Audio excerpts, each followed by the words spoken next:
네, 반갑습니다. AP투자연구소입니다. 오늘 코스피가 굉장히 긍정적인 모습을 보이며 마감되었습니다. 분봉상으로 봐도 오후중까지 흐름이 꺾이지 않는 모습들이 나왔고 코스닥은 약간 상반되는 흐름을 보이긴 했는데 그래도 부정적이라고는 생각할 수가 없을 것 같아요. 오늘 그래서 코스피는 1.10% 상승이 나왔고 코스닥은 0.05% 하락이 나왔다.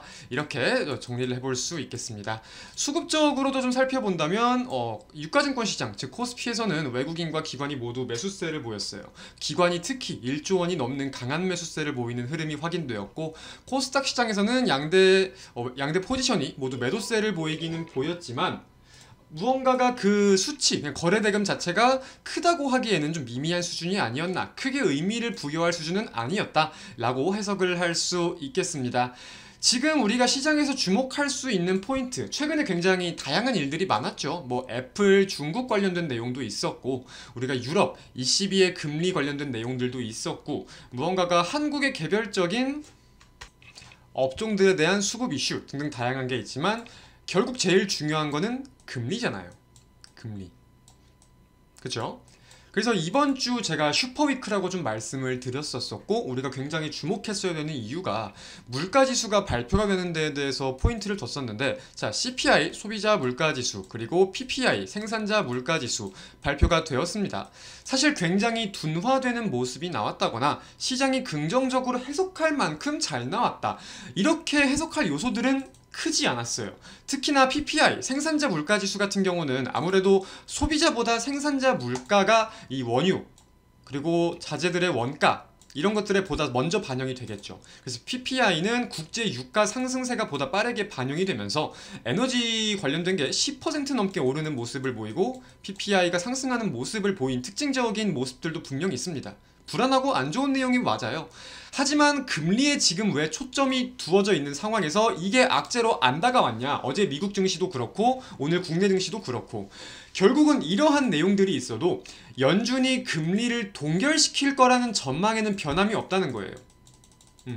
우리가 경기지표 하나하나를 뜯어보면서 호재 악재를 나누고 물가지표 하나하나를 뜯어보면서 호재 악재를 나누는 게 결국은 금리 동결 가능성이 높아지면 호재였던 거고 금리 인상 가능성이 높아지면 악재로서 작용을 했던 건데 물가지수가 상승하는 인플레이션이 유지되는 모습들을 보였음에도 이번엔 금리 동결 기조에 큰 변화가 없었다는 거죠. 이 대표적인 거를 볼 때 보통 CME 패드워치를 많이 봐요. 인베스팅에서도 간단하게 볼 수 있는데 자, 이렇게 확인을 해보면은 자, 일단 9월 FOMC는 동결 가능성 현재 98%로 전망이 되고 있고요.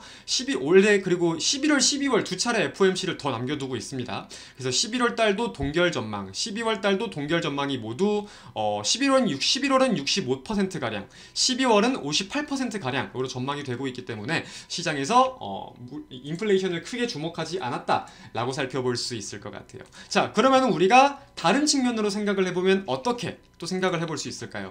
무조건적으로 그럼 좋은 거네. FOMC까지는 증시가 좋겠네. 이렇게도 생각을 해볼 수 있겠지만 이 FOMC에서 물론 이번 FOMC 동결 가능성 굉장히 높고 실제로도 그럴 것 같다고 저도 생각을 합니다. 아무도 모르는 거지만 그 이후 기조에 대해서 파월 의장이 이제 연설을 할 거 아니에요.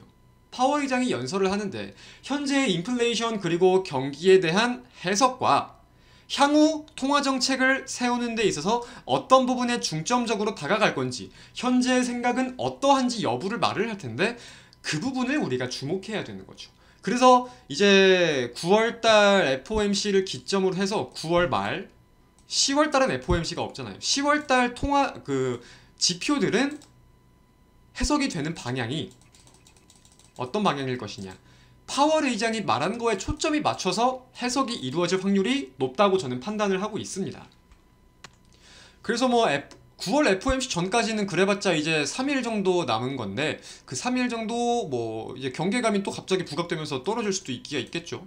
아니면 신경 안 쓰고 오를 수도 있겠고. 근데 이 3, 4일에 이제 주목해야 되는 게 아니라 이 FOMC의 방향이 제가 보기엔 이번 FOMC의 방향이 4분기 증시를 결정하는 데 있어가지고 크게 좀 역할을 할 수도 있겠다라는 생각이 있어서 이렇게 좀 강조를 드리면서 말씀을 하게 되었습니다. 현지 시간 기준으로 20일날 FOMC가 19일날 시작이 돼요. 19일날 시작이 되고 20일날 그 결과 발표를 합니다. 한국 시간 기준으로는 21일 새벽이에요. 21일 새벽. 그러면은 요일로 치면 언제냐? 아마 목요일일 텐데. 네, 목요일 새벽에 발표가 되는 거겠죠. 그래서 이제 이 포인트에 대해서 업종들의 현재는 개별 장세가 좀 연출이 되고 있긴 하지만 좀 통합적으로도 이제 다시금 거시적인 내용을 가지고 증시 방향성이 나오면서 투자 심리, 전반적인 업종의 투자 심리도 바뀔 수 있다고 생각을 하는데 결국 가장 민감하게 봐야 되는 거는 당장 기술주일 거라고 생각을 해요. 한국 국내 증시에서 가장 비중이 큰 부분이기도 하고 우리가 금리와 기술주의 상관관계 그리고 금리와 성장주의 상관관계를 따져볼 때 이 두 분야가 가장 민감하게 변동성을 보이는 분야이기 때문에 이런 부분들 주목하면서 다음 주 함께 한번 살펴보면 좋을 것 같습니다. 그리고 오늘은 미국의 선물 옵션 동시만기일입니다. 어제는 한국이 내마녀의 날이었고 오늘은 미국의 내마녀의 날이에요. 여기에 대한 수급 변동성 있을 수 있다 이해하시고 마치도록 하겠습니다. 한 주간 고생 많으셨습니다. 감사합니다.